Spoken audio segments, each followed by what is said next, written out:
Salut, c'est Rado, je suis content de vous retrouver pour la mise à jour de l'analyse technique du CAC 40. Alors, au-delà du caractère assez odieux de l'actualité géopolitique, en tant que trader et en tant qu'analyste technique, vous devez être quand même conscient de la chance, entre guillemets, que vous avez de pouvoir avoir autant de conditions de marché difficiles en si peu de temps. Vous avez connu en l'espace de 2 ans le crash Covid, la remontée fantastique complètement irrationnelle, et une crise géopolitique majeure.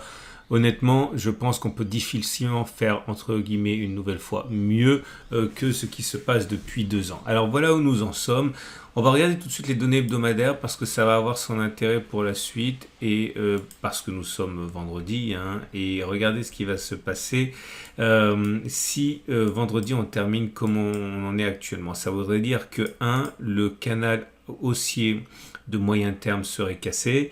Un canal haussier cassé, c'est-à-dire qu'on prend la hauteur de la figure du canal, qu'on reporte en dessous du point de cassure, et ça voudrait dire aller chercher un contact avec une oblique, un parallèle à ce canal. Donc ça veut dire généralement que l'on descend. On peut envisager également de latéraliser pour faire contact, mais c'est intéressant parce que ça nous amènerait en fait sur le prochain support mensuel ici, qui correspond au plus haut de 2007, c'est pour ça qu'il existe. Donc voilà, ça c'est la première chose à tenir, à prendre en considération. En plus, comme on le sait, on a un support hebdomadaire qui a été préservé au dernier moment sur une remontée vendredi ici, qui est sur le point de casser également. Et là, c'est la même chose en fait. Tous les chemins mènent à Rome, mais par la règle du balancier, on prend le chemin parcouru avant le support que l'on reporterait par-delà. Bon, ça donne un objectif plus ambitieux à la baisse, parce qu'il y a la messe dont on n'a pas tenu compte pour le canal, mais l'idée c'est qu'on pourrait envisager quand même d'aller chercher la zone rouge de support avec un petit excès. Donc c'est très important de suivre ça. Je vous dis ça parce que si vous voulez rentrer en position au regard de cette situation vendredi soir juste avant la clôture, ça peut vous donner des idées. Et on va commencer tout de suite par le backtest puisque je suis sur les données mensuelles. Enfin les données hebdomadaires et je bascule sur les données mensuelles. Parce que même si ce n'est que le 4 mars, on a une idée de ce qui pourrait arriver après. Alors regardez ça, je vais mettre la moyenne mobile à 7 périodes et je mets la moyenne mobile à 20 périodes. Okay, comme vous pouvez le voir, on a clôturé en dessous de la moyenne mobile à 7 mois sur la semaine dernière, fin février, et on a donc cassé la M7. Le backtest qui m'intéresse aujourd'hui, c'est celui-là. Quelles sont les chances, une fois qu'en données mensuelles, on a clôturé en dessous de la M7, de faire un contact avec la M20? Donc très simple, et voir si on est capable d'avoir un avantage statistique et une idée de ce qui pourrait arriver par la suite. Okay, alors voilà, première occurrence ici, vous le voyez, on a clôturé en dessous de la M7 et dans la foulée, on est allé chercher la M20. Donc je mets une petite flèche vers le bas pour dire qu'on a touché la M20. Et je mettrai une petite flèche vers le haut si on a d'abord passé et touché et dépassé le précédent sommet. Okay, donc là, c'est effectivement M7, M20. Encore un autre exemple où on a clôturé en dessous de la M7, on a allé chercher la M20 directement. On a clôturé en dessous de la M7, on a fait un contact avec la M20. Là, on est monté d'abord. Vous voyez, on est passé en dessous de la M7, on a clôturé en dessous de la M7, mais on n'a pas touché la M20. On est repassé, on a fait contact avec les précédents sommets, donc c'est une flèche vers le haut.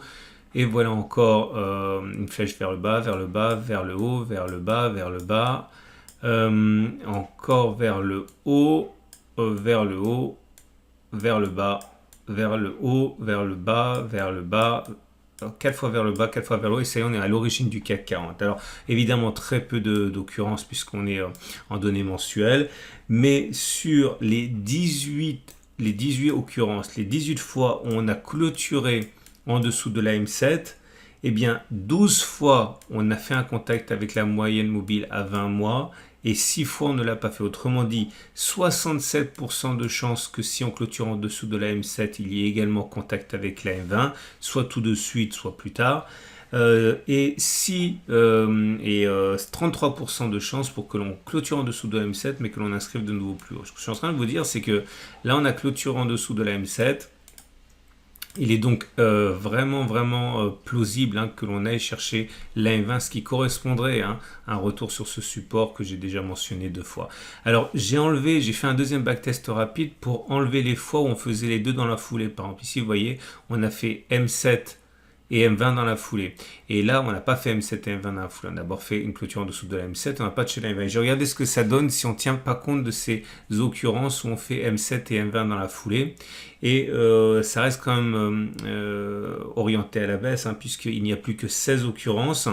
Mais sur ces 16 occurrences, 10 fois on a clôture en dessous de la M7, mais on n'a pas touché la M20 et ce n'est que plus tard qu'on a touché la M20 et 6 fois on a clôturé en dessous de la M7 et on a réussi à refaire de nouveaux sommets. Bref, 62% de cas pour qu'on clôture d'abord en dessous de la M7 et puis qu'après on aille chercher la M20. Bref, vous l'aurez compris, même si c'est pas significatif du tout, 18 occurrences et encore moins 16, compte tenu de la configuration que je viens de tester, il est plausible que l'on ait encore 3-4% à perdre, c'est-à-dire 3,5 à 4,2%. Ce qui d'ailleurs serait assez séduisant, puisque ça ressemblerait à un simple throwback sur la M20 ici, qui est en fait un support trimestriel, et un retour sur la M20 qui est toujours en tendance haussière. Voilà, je pense que c'est intéressant pour vous de le savoir. On bascule sur les données journalières. Et voilà ce que l'on a. Bon, c'est un petit peu décousu, je vais enlever les choses dont j'ai pas besoin. Voilà. Bon, on a vu, on est sur le support, mais le support mensuel, même si actuellement on est en dessous, la cassure n'est pas valable puisqu'on n'est que le 4 du mois. Donc pour l'instant, on peut s'attendre à ce qu'à n'importe quel moment, on ait un phénomène d'aspiration vers le support mensuel, parce qu'il a encore une vingtaine de jours avant d'être terminé ce mois-ci. Donc c'est pas très significatif, mais en tout cas, méfiez-vous, ne spéculez pas à la baisse au regard du fait qu'en données journalières, on soit en dessous. Donc au-delà, nous avons les éléments de chandelier japonais. Alors, le chandelier japonais du jour, il n'est pas bon parce qu'il termine dans le tiers baissier. Donc ça montre la pression qui a eu lieu tout au long de la séance. La bougie Aiki-Nashi, paradoxalement, n'est pas si mauvaise que ça, parce que vous le savez, on tient compte de la bougie précédente. Donc on a une bougie qui est certes rouge, mais avec une mèche haute, une mèche basse, donc c'est pas excessivement baissier non plus. On a également les moyennes mobiles, bon j'en ai parlé tout à l'heure, mais sur une autre unité de temps, tendance immédiate qui est baissière, tendance générale qui est baissière, tendance de fond donnée par M50 qui est baissière, et la moyenne mobile à 200 jours n'est pas descendante, mais elle est de plus en plus patte, ça veut dire que la tendance de long terme n'est plus haussière. Et on a les bandes de Bollinger qui nous permettent d'inscrire un nouveau T1. Alors ça ne se joue pas à grand chose, mais on a bien une clôture en dessous de la Bollinger inférieure.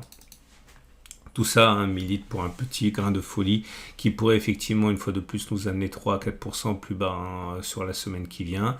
Et on a pour terminer l'Ichimoku, et l'Ichimoku est toujours baissier, avec une petite, on le sait, limite à ce constat, c'est que nous sommes dans une situation où nous sommes protégés en fait par des supports sur l'unité de temps supérieure. Même quand on regarde les données hebdomadaires ici, vous voyez, on a des supports, en l'occurrence le nuage ici, qui risque à n'importe quel moment lui de propulser les cours vers le haut, puisque ça va jouer ça va se jouer sur la dernière journée.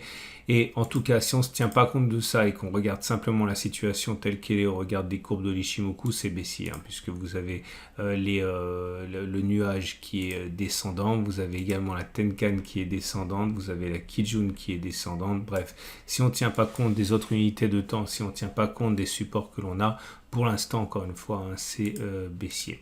Alors, également, il est important de regarder au niveau des trades ce qu'on peut faire. Alors c'est un peu compliqué, mais si vous êtes haussier, je pense que maintenant, si on veut construire un trade, il faut tenir compte de la possibilité d'aller chercher ce support mensuel. Je l'ai déjà dit, parce qu'il y a des choses qui tendent vers cela, et en plus on peut se le permettre, puisque si le scénario est que l'on aille à terme sur les précédents sommets qui n'a qu'almi, eh bien on peut envisager sur la première position, vous voyez, on peut envisager de faire 15%, 16%, c'est excellent avec un stop très très large à 7%. Et sur la deuxième position, eh bien, rentrer également et puis mettre un stop, un fin d'objectif à 20%. Alors c'est du moyen terme maintenant, hein, et un stop à 4%, vous avez un excellent ratio gain-risque. Hein. Maintenant, ceux qui veulent spéculer à la baisse, c'est un petit peu plus compliqué puisque on est sur des supports, vous l'avez compris, mais ce qu'on peut envisager de faire, c'est anticiper ce qui va se produire demain. Et l'idée, c'est envisager que l'on clôturera en dessous de ce support hebdomadaire qui deviendra donc résistant, changera de polarité. C'est-à-dire que si on voit que l'on a une attaque baissière et que l'on clôturera sûrement en dessous du support, et bien spéculer à la baisse une fois ici, une fois lorsque l'on remontera à faire un éventuel pullback sur le support hebdomadaire, pour parier sur une continuation de la baisse. Okay, donc sur la première position, vous aurez sans doute un ratio gain-risque assez faible. Et par contre, si vous envisagez de renforcer en cas de retour la semaine prochaine sur le support hebdomadaire, vous pouvez avoir un trade discrétionnaire qui est sympa si vous avez un biais baissier. On termine avec les données horaires et ces données horaires montrent que nous sommes actuellement toujours soutenus par un support à 6312, 6360. Il y a des chances pour qu'il soit cassé. Ce que je pense envisageable de faire, c'est deux choses. Hein. Soit être acheteur ici, soit être vendeur en cas de throwback, enfin de pullback sur cette zone. Parce que si c'est une zone de support qui est cassée, elle changera de polarité, deviendra résistance. Je vous donne un exemple, imaginons que je vende à 6312 en utilisant la TR qui est quand même la façon la plus facile de procéder. Je vais vous montrer comment on fait. Donc on revient à 6312. On prend 6312, on ajoute la valeur d'un ATR parce qu'on spécule à la baisse. Imaginons qu'au moment où on revienne et qu'on prenne le trade, on sera à 54. Donc on ajoute 54, ça vous donne 6366 en stop de protection. Voilà, ici. Avec un objectif qui peut être soit à la même distance mais en dessous, soit aller chercher la zone rouge, ça peut être pas mal. Maintenant, l'autre solution, c'est d'acheter. Imaginons qu'on prenne position sur les 6160. Donc dans ce cas, vous faites 6160 et vous enlevez la valeur d'un ATR au moment où on sera dessus. Imaginons que ce soit 54. Vous enlevez 54. Le stop loss, il serait à 6096. Je vous rappelle que 6096, ouais, c'est peut-être un peu court. Oh, c'est jouable. Non, vous pouvez très bien prendre deux ATR comme stop de protection, mais c'est simplement qu'après, ça vous impose un objectif d'autant plus ambitieux, que ce soit à la hausse ou à la baisse, pour que le jeu en vaille la chandelle. Voilà. C'est une excellente journée.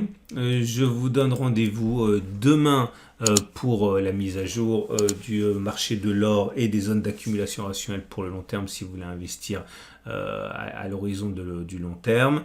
Et n'oubliez pas que si vous voulez tenter l'aventure du trading avec CFD ou Turbo 24, vous avez la possibilité d'ouvrir un compte de démonstration avec mon partenaire IG. Lien juste en dessous de la vidéo. À demain.